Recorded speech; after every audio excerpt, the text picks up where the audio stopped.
So talk about when you're collecting the DNA, you mentioned contact DNA.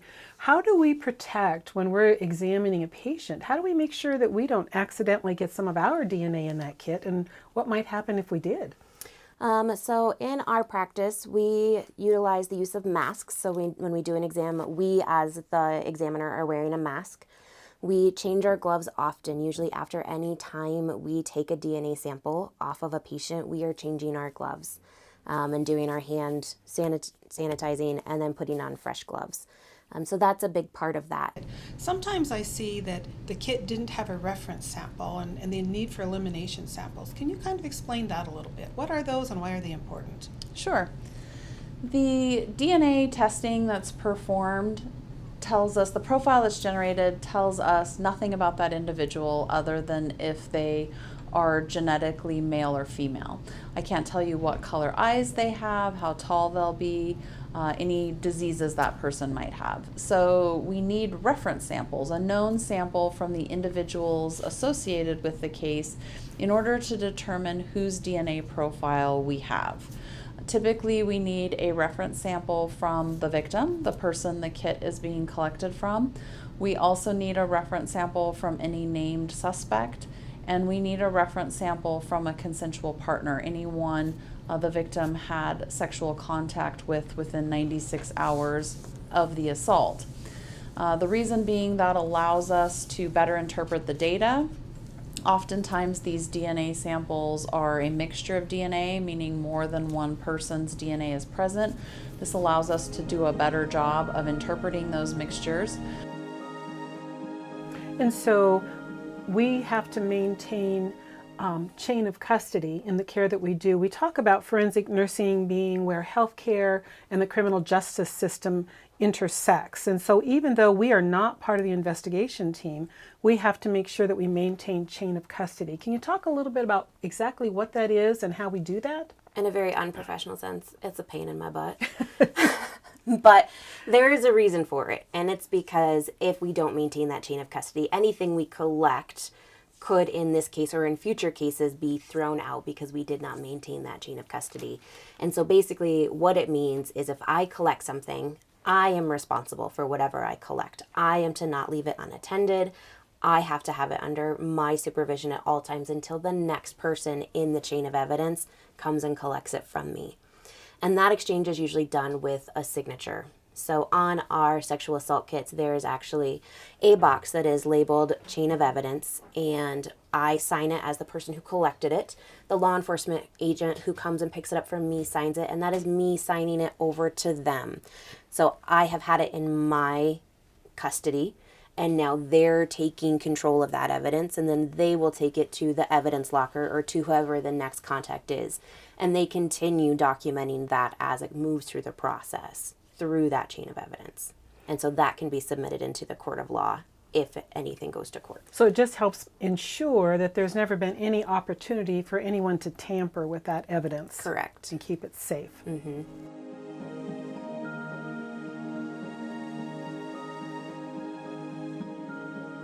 So Raylene, I know that we've worked with one of our senators, or who was a representative initially, on some legislation around sexual assault in Idaho, which is partly where the test all came from. What other legislation has impacted how the crime lab functions? Part of that legislation also has mandates for how quickly evidence has to move from one entity to another. So for example, law enforcement has 30 days from the date the kit was collected to submit that into the laboratory. The laboratory then has a set time frame for completing the results of the kit. This just ensures that everyone is keeping on top of the kits that are submitted to them and making sure that they're staying a priority. The test-all law refers to the kits that are required to come into the laboratory. And what that means is unless the victim presented at the medical facility as a Jane Doe under the VAWA Act, the Violence Against Women Act, those kits are not submitted for testing because the victim is not identified to law enforcement. And then if a kit is determined to be unfounded, meaning the law enforcement agency has evidence that no crime was committed, those kits are not submitted. Otherwise, all kits, test all, are submitted to the laboratory for analysis. So almost every kit that is done in the state of Idaho is submitted for testing, and our Y screening is more sensitive than some of the other DNAs. Are we seeing more hits to CODIS? We are seeing a lot more profiles going into the database due to increased number of kits coming in with the test all legislation and the increased number of samples moving forward for DNA analysis. And our number of hits has increased due to that.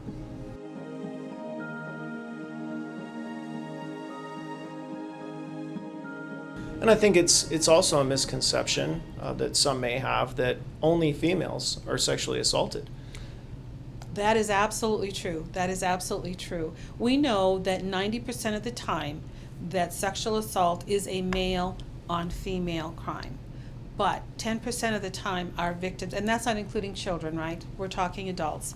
But 10% of the time, those are male victims. And we address that in our training. I have a special concern for our males who are assaulted because of the myths that society holds. That I'm a man, I should be able to protect myself. I'm not much of a man if I can't do that. Did I really enjoy that on some level? Is this something wrong with me? So really being able to work with those patients and beginning to recognize what resources do we have for them. Because just as it's even less likely that they will report a crime because of those self-doubt, self-blame, self-shame, not knowing where to reach out. They don't want to go to the women's shelter and get help there. So beginning to recognize where can we find resources for them as well. Making sure that it doesn't matter how old you are, what gender you are, how you identify, that if you come to one of our places in Idaho and you have been sexually assaulted, you're going to receive care that is patient-centered, where we're giving you control back. You get to decide what's going to be done and what's not going to be done. And we're going to do that in a trauma-informed way so that we don't make it worse. The most heartbreaking thing to hear, and unfortunately this has been said all across the states, not just Idaho, but nationwide too, that going through the ER was like being re-raped again. That's not going to happen here anymore. We're taking steps to make that training, and that then the evidence that we collect, if you want that collected, is going to be done well, so that law enforcement will have the best evidence possible to move forward with your case if that's what you decide you want to do. That's so important in our state. One of the things that we just did, as you know, is train law enforcement in the neurobiology of trauma and in survivor-centered, victim-centered approaches to investigation. We literally took a trainer, a law enforcement trainer, and went to 6-8 different sites in our state and brought law enforcement in. We trained hundreds of law enforcement officers. We'll continue to do so because that component is so critical of making sure that we are addressing the survivors of these crimes in a compassionate way, in believing the survivors of these crimes. And I think our culture of law enforcement in our state is changing. I remember attending my first neurobiology of trauma training probably, I always say like 10 years ago, and then people are like, oh no, Angela, you've been around a lot longer. So I don't remember how long ago the first one was, but I went to it and I had never heard this before. I'd never heard about the reactions that people are not getting to choose, which we think if something happened to us, we would get to choose our response. Right. And it makes sense to us. We armchair quarterback responses all the time. We say, oh, if I was ever a victim of this, or if somebody ever tried to do that to me, this is exactly how I would respond. And that class really framed it for me that one of my big takeaways was we don't get to choose that response. Our brain is geared to help us survive an attack. And our rational, logical thinking brain literally can shut off completely when we go into our fear center, when we are going into that place that's going to help us survive, whether it's physically survive or whether it's mentally survive that attack. And when I started getting training on that, I started getting a lot more interested in bringing that knowledge to law enforcement officers. my first training was a little bit difficult for me to understand. There was a lot of stuff about chemicals and like brain science that I was like, this isn't even up my alley. How can I take this and make it applicable to what I'm actually seeing? So when I do training, I always, especially because most of my training is geared towards law enforcement, I always want to find a way to give them concrete examples of what they're seeing in the field that are actually indicators of somebody who's experienced trauma. And how we can talk about the brain science, but talk about it in ways that it's tangible for them to take into the work that they're doing. You know, I think one of the things that's crucial to it is that we see things, we see the worst of the worst when it's happening. And to have somebody who can come in with that perspective and talk to them about that, but I don't just talk to them about how to do the investigations. I talk to them about the fact that I started off making these mistakes and that I did detrimental things to victims that I had no idea that I was doing. One of the phrases I use all the time is, well-meaning people can do some pretty damning things when we don't know what we don't know. When I didn't know about trauma, I documented, actually, you know, when we went back and did the cold case audit where we were pulling all of our sexual assault kits throughout the state, I was in charge of a lot of that. Myself and Lieutenant Skoglund did a lot of that for the Nampa Police Department. And a lot of that required reviewing old police reports back when I was the only detective. So a lot of those police reports were mine. And it was an incredibly humbling experience where I read reports and I thought I did this tremendous job at documenting deception. And knowing what I know now about trauma, I did an amazing job documenting a traumatic response to an unexpected, abnormal situation, and I had no clue. I'd never had any training on that whatsoever. And I experienced actually a lot of guilt about that, reading those reports, because I didn't serve those victims. I did more harm than good in those cases, and I know I did. And as a law enforcement officer, when I do training, I always want to bring that to the table because I don't want anybody to think I got here without understanding that. But what I did understand is we always have an avenue to do better. We should always be learning. We should always be growing. And when you think, you know, I've been doing sexual assault for 10 years, or I've been to all these classes, I know everything. You need to get out. You need to leave. If you think you know everything, you need to leave and get in a different profession, because it's always evolving. And the more we hear from our victims, the more we hear from professionals who work with our victims, the more we can learn how to be effective in our investigations. And we're in a very unique position here right now, as you've just done, 7-8 training classes in our state. We went all around the state and had you train law enforcement officers, advocates, all kinds of different groups of people, but predominantly law enforcement.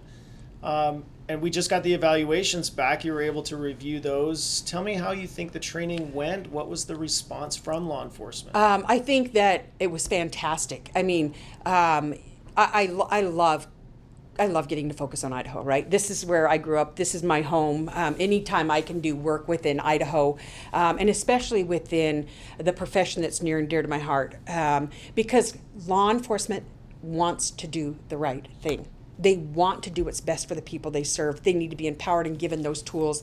And going out and talking to them and then sharing with them on breaks about the things they hadn't heard, or the ones that were like, you could saw those light bulbs come on, and at breaks they were telling me about the case they had just investigated, or the case they'd closed 2 months ago that they now realized this was a trauma-informed case, and that what they saw was trauma and not deception. They're all trauma, trauma-informed, but it just gave them a different perspective. I heard a lot, this should be being taught in a basic patrol academy. Why are we not teaching this when they first are coming through?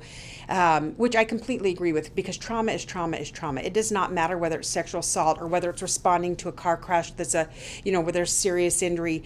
Trauma is when we're talking about people who are facing possibility of serious death or harm, or sexual assault, and it can be that person or somebody who's witnessing that. And the meaning of that trauma can be even more significant than the event. And, whether it's a robbery victim or, there's just so many things that we should be teaching our recruits at an early stage to do this right from the beginning and to understand that. And I heard that over and over again, we should have got this in the police academy. I wish I had have had this when I was younger. I'm like, I say that all the time. I could have impacted so many lives in such a different fashion if I had have known when I started what I know now.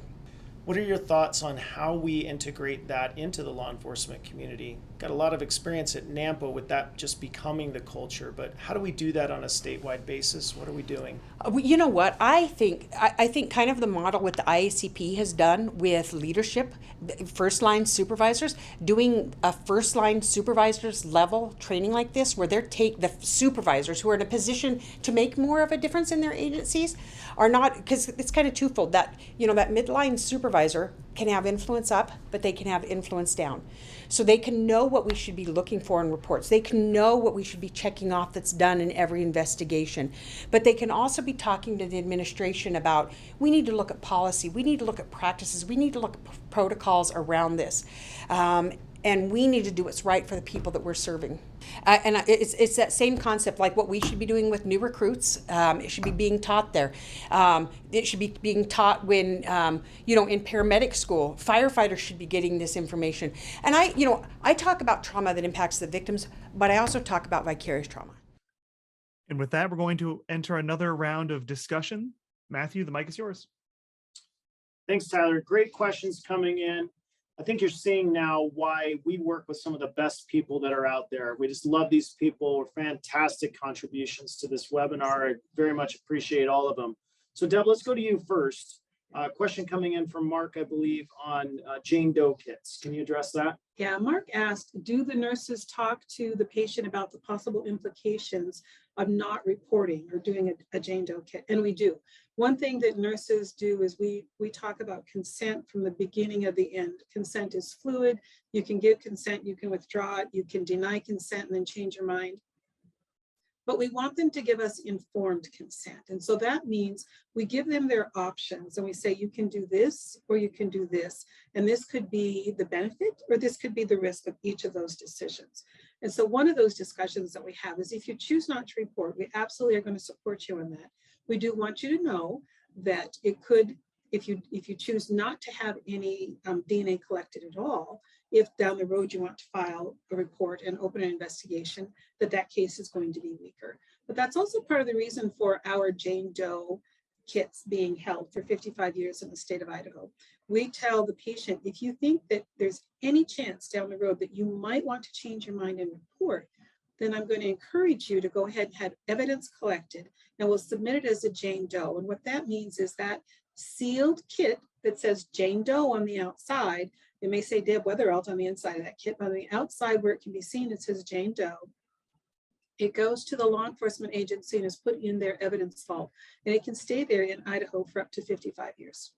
So at any time during that 55 years, the patient can come forward and say, I've thought about it. I've done some therapies and counseling. I'm ready now, so I can move forward. So we do talk to them about that. And we have some things in place to help decrease the risk that case might get thrown away from lack of evidence. And Marcella was asking specifically about the VAWA kits that we collect. Those do go to a law enforcement entity for storage. They're not opened. They remain anonymous, but they are stored by law enforcement for that period that's mandated by state law. They do not come to the state lab for testing. That is a specific exemption in the statute that allows for those to go directly to law enforcement and not be tested by the state lab until that survivor decides to move forward with that case and works with law enforcement to move that case forward to the state lab. Talk to me about information on victims being educated that their decisions may implicate things going on in the case later on. Yeah, and that's like we just talked about. We will give them that informed consent and say, we need you to be honest with us. We're not going to be judgmental. We're going to give you your options. We're going to let you know the implications for that. Another question that Mark asked is, do we ask our patients if they have had any drugs when we're doing this kit? And we do. We not only ask, because we know that there can be drug facilitated or alcohol facilitated sexual assault. We not only ask the question, did you voluntarily take any drugs or alcohol, or did you involuntarily have that forced on you? Sometimes they just don't know. Sometimes they just don't know. And so we actually are trained to evaluate the patient. If she comes in and she seems very sleepy, she's having a hard time tracking questions with me, she has lapses of memory in there, certain physical signs with her eyes, different things that tells me that maybe she's under the influence of something, then we'll offer talk screening as long as we're in that time frame. So we do that as well.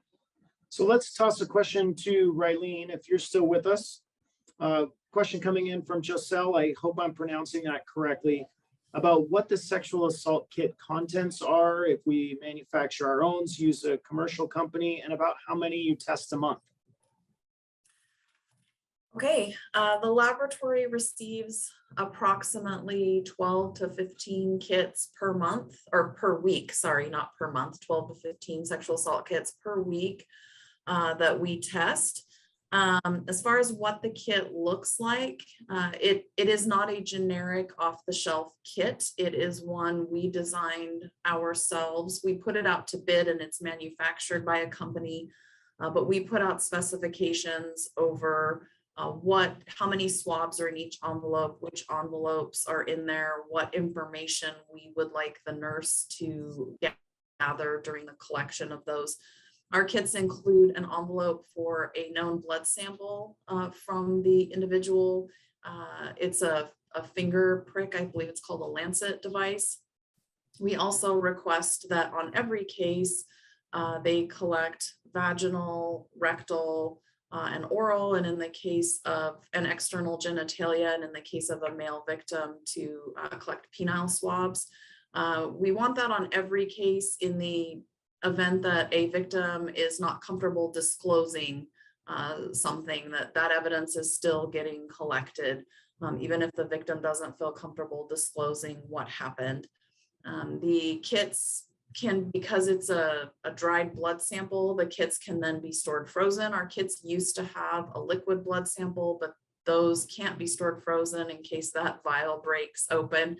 So over the years, we've evolved our kits as our testing has changed, as our technology has changed, as we've listened to the nurses. Having Deb come on board has really helped us as well to ensure that the kits are the best possible collection for the testing our laboratory performs.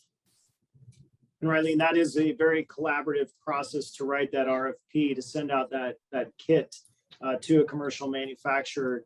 And I remember this year we had a lot of discussions about what the forms look like. Are we asking the right questions? What changes do we need to make to keep up with what's going on in our state? So Rylene, tell us, you test all the swabs in the kit. You test, how do you approach a kit? So Idaho's approach is to test every single swab collected in the kit. So if there are 4 vaginal swabs tested, all 4 of those swabs are tested. That wasn't always our process. We used to just test maybe 1 or 2 swabs in each envelope, but our current process is now to test every swab in the kit from every location. And we have really found there's a lot of cases that it's the neck swab or the breast swab that has the best DNA profile that we're able to obtain. So we feel like that is a good approach. It works with our screening process for our laboratory. And I'll give a little teaser here for tomorrow's discussion. We do have a presentation by Dr. Julie Valentine talking about kit select or swab selection within the kits and what we're doing as it compares to nationwide data. So that'll be an interesting presentation. Hopefully you'll join us for tomorrow. Rylene, tell us a little bit about chain of custody. We didn't talk much about that, but from a laboratory's perspective, what is it and how do you maintain it? For the laboratory perspective, so chain of custody is a record of who has had control of the evidence throughout that evidence lifetime. From the laboratory perspective, when an item is received in, the person that physically receives it into the laboratory signs the actual physical chain on the item. While it's in the laboratory, we maintain an electronic chain through our laboratory information management system, which I'll refer to as our LIMS system. And everywhere that item goes in the lab has a barcode. Analysts have barcodes. Every shelf in the vault has a barcode. If it gets moved from one place in our large walk-in fridge to a different location, it gets scanned as it moves. And that's how we maintain the chain. And then when we physically hand it back over, the person physically handing it back over then signs the physical chain. Thanks, Raylene. That's really helpful. I want to throw one more question. Kelly asked a question about the decision not to test. And I'm going to see, Carl, do we have you still with us? You do. Carl, can you tell us about how that decision is made in your agency and how maybe that's changed in Idaho over time? Well, yeah, I'll tell you more how it's changed. So in the past, specifically, if you got a case where they both admit to having sex, in the past, our prosecutor's office we wouldn't send those because it just shows they had sex. Again, that's where the forensic nurses were more important too. Now, with all this training, and my personal belief is all kits need to be sent, and that's what we do. And as we investigate the case, if things come out where it did not happen or things like that, then we'll address it then. But for now, we send all kits and then go as the investigation goes along, and we'll look how things come up.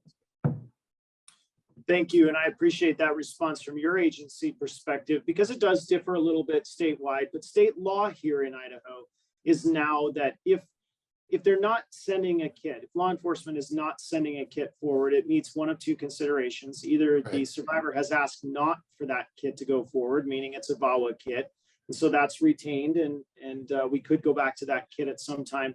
Or the other consideration is we have some sort of evidence that this did not happen. And that's a very high standard for these law enforcement agencies to meet.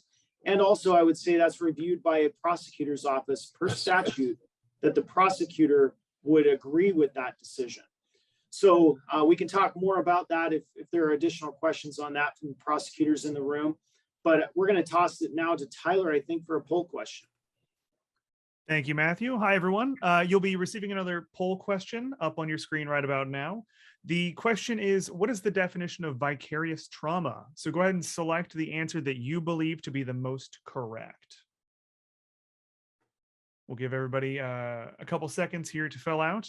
But the early lead is becoming personally seriously affected by the trauma seen by caring for so many people that have suffered serious trauma. Deb, do you want to talk about that at all? I'm glad that that's the leading answer, because it means, number one, that people already knew about it, or number two, that we touched base on it well enough that they understand that that's exactly what vicarious trauma is. And that it's not just a danger or a risk to the same who's doing these exams, but to our law enforcement partners and to our advocates. Anyone, any first responder, anyone who is doing a lot of work with victims or people who have been traumatized, takes some of that in. It's like I say to nurses, make sure that your own checkbook has money in it. Just as you can't write a check on account that doesn't have money, you cannot continue to provide emotional support to victims if you yourself are drained. Fantastic. Tyler, Can I throw one please. thing out really quickly? As we've talked about anonymous kits, I did just want to clarify that that does have to be an adult patient over the age of 18. No pediatric or adolescent case, anyone under 18 can have an anonymous kit. That must be adult. Important clarification. Thanks, you. Deb. All right, Tyler, I think we're back to you. Perfect. Yeah, we had 100% of the answered polls going with answer B, becoming personally seriously affected by the trauma. So that's great news. Let's go to another video so we can learn more.